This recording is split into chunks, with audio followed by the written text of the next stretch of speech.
Assalamualaikum warahmatullahi wabarakatuh. Salam sejahtera bagi kita semua. Perkenalkan, saya Ayu Siti Dwi Lestari dari kelas 105. Pada kesempatan kali ini, saya akan menjelaskan materi mengenai Kerajaan Majapahit.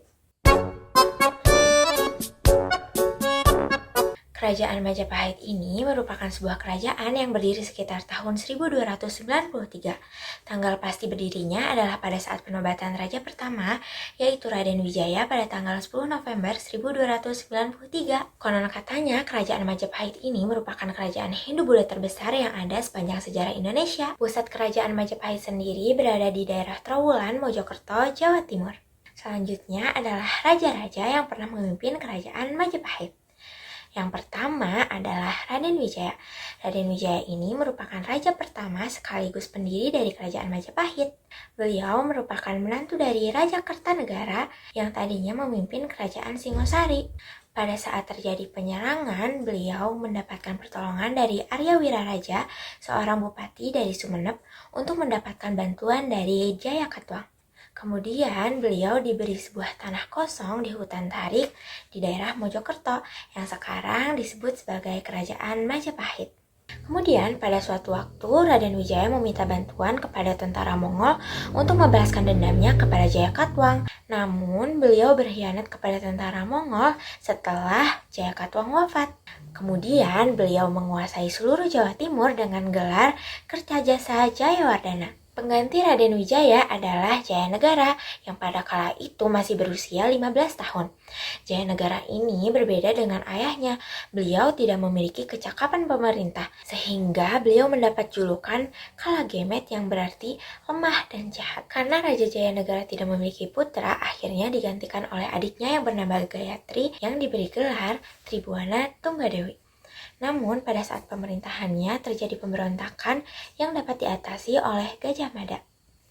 Nah, siapa sih Gajah Mada ini? Gajah Mada ini merupakan seorang sosok di balik kejayaan kerajaan Majapahit. Berkat jasa-jasanya ini, Gajah Mada diangkat menjadi Mahapatih Hamengkubuumi Majapahit. Pada saat itu, Gajah Mada mengungkapkan sumpah terkenalnya yang bernama Sumpah Palapa yang berisi Gajah Mada pantang bersenang-senang sebelum menyatukan Nusantara. Selanjutnya adalah raja terakhir dari kerajaan Majapahit, yaitu Hayam Wuruk.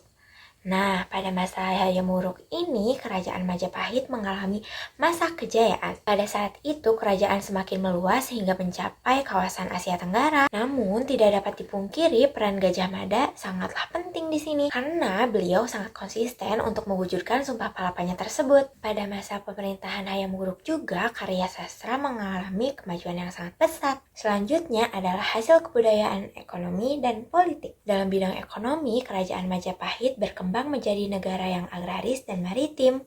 Sebagai negara agraris, Majapahit terletak di daerah pedalaman dan dekat dengan aliran sungai yang sangat cocok untuk pertanian dengan penghasilan utamanya yaitu beras. Selanjutnya, sebagai negara maritim, Majapahit memiliki armada laut yang sangat kuat sehingga mengawasi seluruh perairan di Nusantara.